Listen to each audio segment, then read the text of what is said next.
Tonight on the south today, floodwaters are receding across some of the South Island after about 24 hours of solid rain finally begins to ease.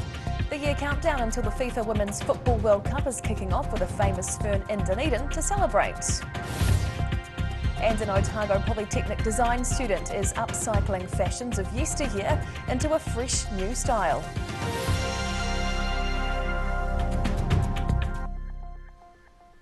Kia ora, good evening, I'm Hannah Wilkins. The significant rainfall which closed roads and shut off access to some towns is easing across the south. However, many streets around the Matoda River remain closed. Highways are reopening around the region today after wild weather lashed the South Island's interior, causing flooding, slips and widespread damage. Heavy rain fell across many parts of the South Island, causing several rivers to burst their banks. On Wednesday morning, several stretches of highway were still closed, but by early afternoon, only the Lindis Pass and Haast Pass remained impassable. Omarama has two State Highway connections again, with State Highway 8 to Twizel and State Highway 83, Otamatata to Omarama, opening this morning. The third key route to Omarama, the Lindis Pass, remained closed, as there are still a number of slips and damage to clear. In mid-Canterbury, the Ashburton River broke its banks, flooding some farmland, as heavy rain swelled the region's rivers. Further south, the Gore District Council says the Matoda River rose significantly overnight, closing several roads around the city. However, some of the affected roads reopened during the day. The main rivers in Southland were all running above normal, and there were reports of localised flooding. Across the regions, the south today. A rahui, or temporary closure, is in place after a body was found in the Otago Harbour yesterday. Emergency services were called to a sudden death at Deborah Bay near Port Chalmers on Tuesday afternoon. Police say the body was found in the water near the jetty just after 5 p.m. The rahui covers the harbour from Steamer Basin to Tairoa Head until early Thursday morning. Police say inquiries are ongoing, but the death is not thought to be suspicious. It's a year until Dunedin helps host the FIFA Women's Soccer World Cup. Some budding footballers took part in a skill session with an internationally famous football fern to help celebrate the countdown until the event kicks off. A milestone written in the stands at Dunedin's Forsyth Bus Stadium. As the number made of people suggests, it's 365 days until the FIFA Women's Football World Cup gets underway in Australasia. I'm excited. I think I'll be nervous closer to the time, but right now just thinking about a World Cup at home, it's just like you want to be there, you want to be doing everything you can. It's also like there's a year out, so anything can happen as well, so it's like a little bit scary. Dunedin is the only New Zealand city hosting matches, with the rest of the fixtures being held in Australia. Football fern Emma Ralston is freshly back from a few seasons playing in Europe and is looking forward to training with her fellow New Zealand wahine. It's a year out, it's still getting players experience, the younger ones as well, and seeing who fits well with who and how our team actually performs with these players and everything like that. So it's just figuring out our style of play and who works well together and what we can do really to help each other to make sure that we're in the best position. The head of FIFA Women's World Cup 2023 in New Zealand, Jane Patterson, says qualifying tournaments are currently being held globally. She says the official draw will be held in October, which will determine the teams to play in Dunedin. In Dunedin, the South today.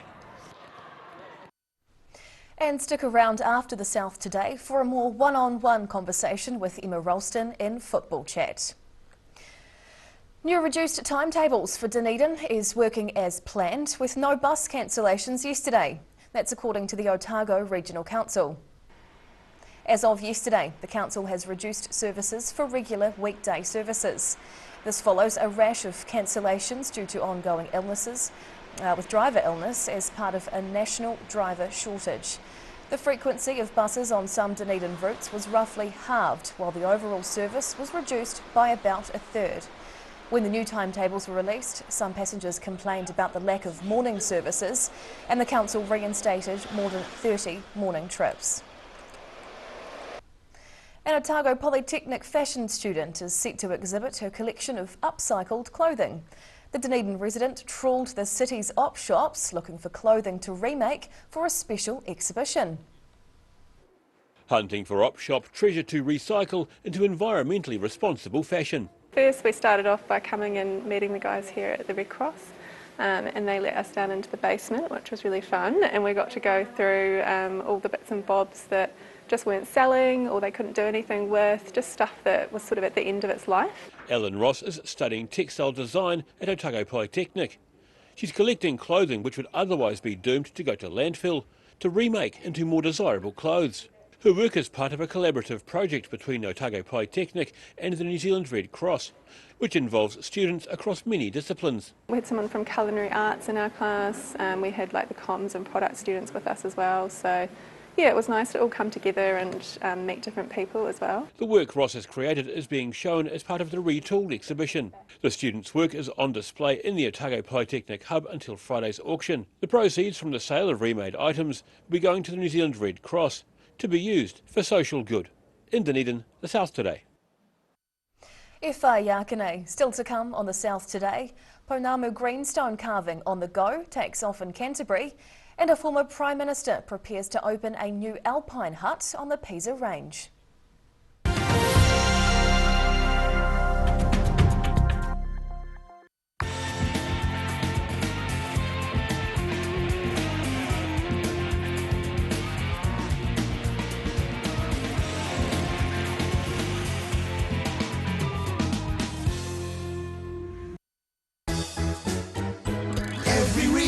Every season, we're proud to dress the region.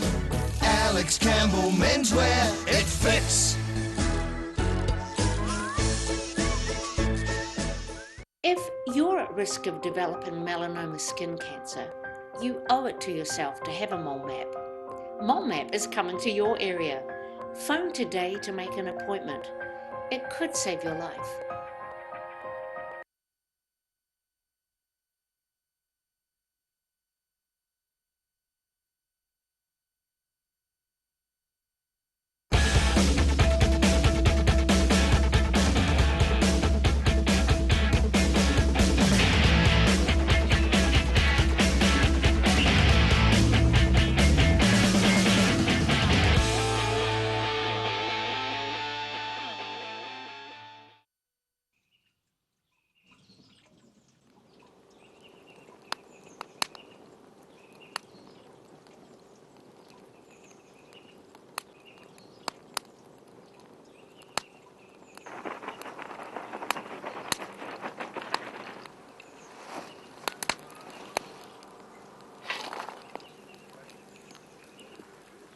Come on, mate. The blue doesn't go with the brown. It's a midwinter Boxing Day sale. My mate John's lost the plot. It's July and he's put his Christmas tree up and he's taken 30% off absolutely everything. Plus you can pay it off interest-free. Midwinter Boxing Day sale. 30% off the lot. On now at John's Furniture Warehouse, Stafford Street, and online at mymatejohn.co.nz. Where did you get that furniture from? Stafford Street and my mate John.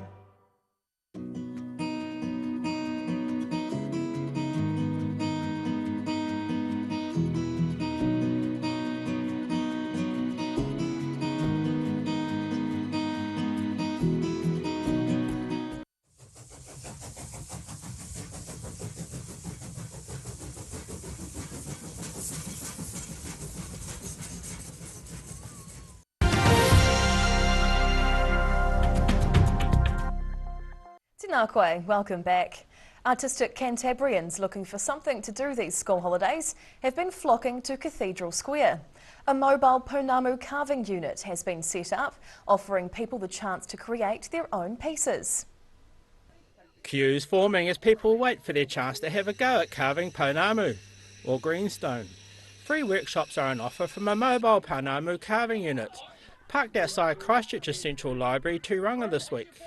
Master carver and artist John Jeet and his team are bringing the art of carving the precious stone into the community. It's absolutely wonderful, an amazing experience.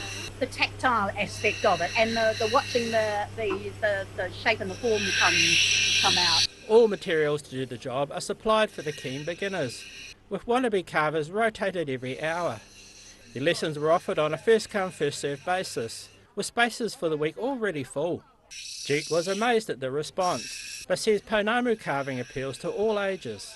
It is really, really popular. People just love shaping and just love making, especially something so inherently beautiful as Panamu. He says the art of carving Panamu is special to New Zealanders. We want to be able to go to different community spaces and share a little bit about who we are as Māori and why this is so special. Jeet's hoping to secure more funding to allow him to share his love of Panamu with more of the community. In Christchurch, the South today. Former Prime Minister Helen Clarks is set to open a new alpine hut on the Pisa Range on Saturday. Called Musterer's Hut, the 36-bunk facility was constructed on the snow farm earlier this year. It's the largest of the snow farm's backcountry huts, costing $750,000 to build, having been funded by grants and donations. Located about an hour by ski or snowshoe from the snow farm base building, it's primarily designed for school and community groups. Helen Clarks and her husband Peter Davies are keen cross-country skiers and regular visitors of the ski area who plan to attend this weekend. Some of the country's top snooker players travelled to Gore recently to take part in an invitation-only classic tournament. It was organised by local snooker champ Shannon Swain, who was himself competing in the event. Taking their cues on the tables at the recent Gore Invitational Snooker Classic. The event's now in its third year, with some of the country's top players invited south to compete in the three-day tournament at the Gore Town and Country Club and Gore RSA. It was organised by Dave Judd of Hastings, together with local player and former New Zealand champion Shannon Swain. But in an upset this year, Swain missed out on the final rounds. Where we expected the local hometown hero Shannon Swain to get through and be in the top 8. Unfortunately, he was pipped by a under 21, Cody Unkovic, and it had come through. He's represented New Zealand overseas, Cody, in Russia. So he's notorious for taking out big scalps, and yeah, it was great.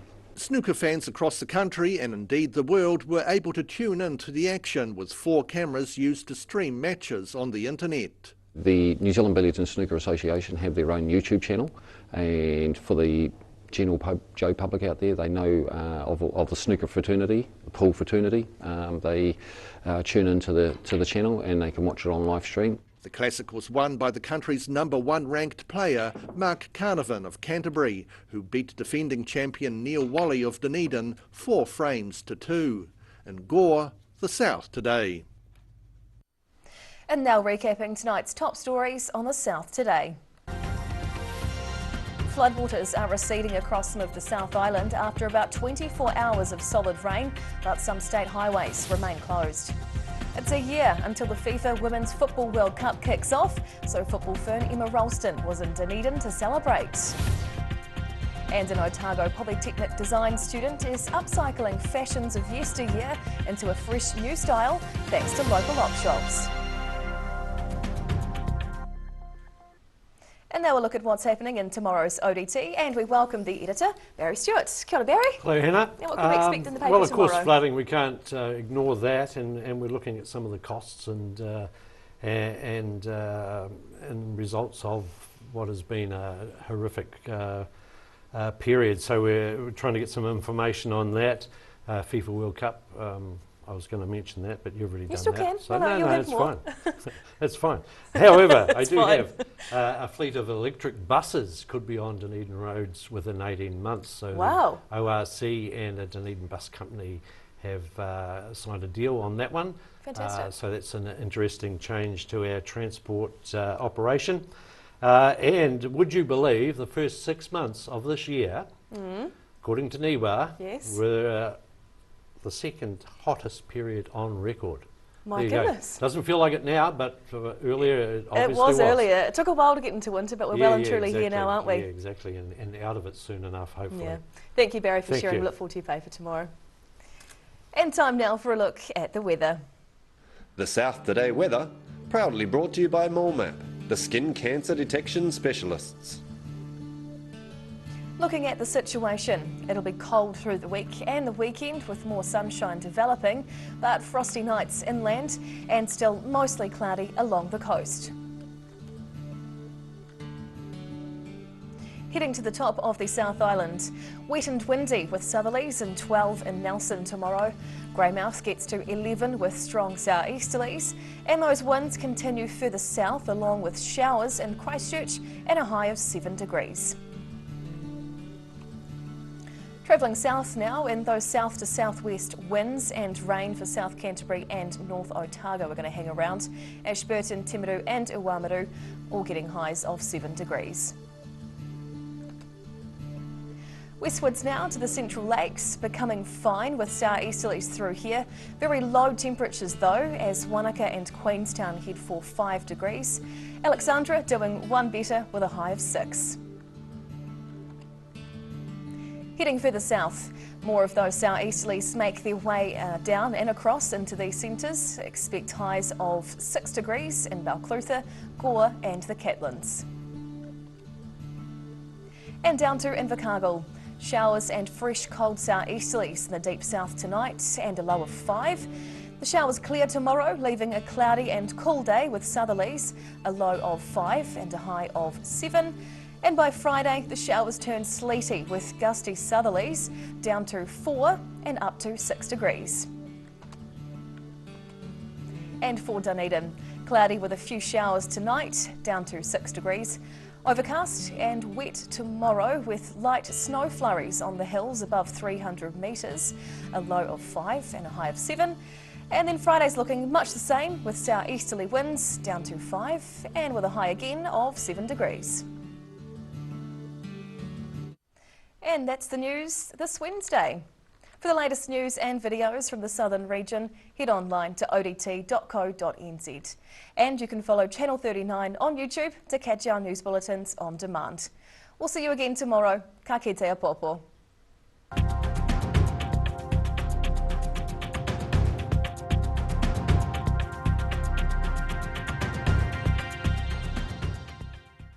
Public interest journalism funded through New Zealand On Air.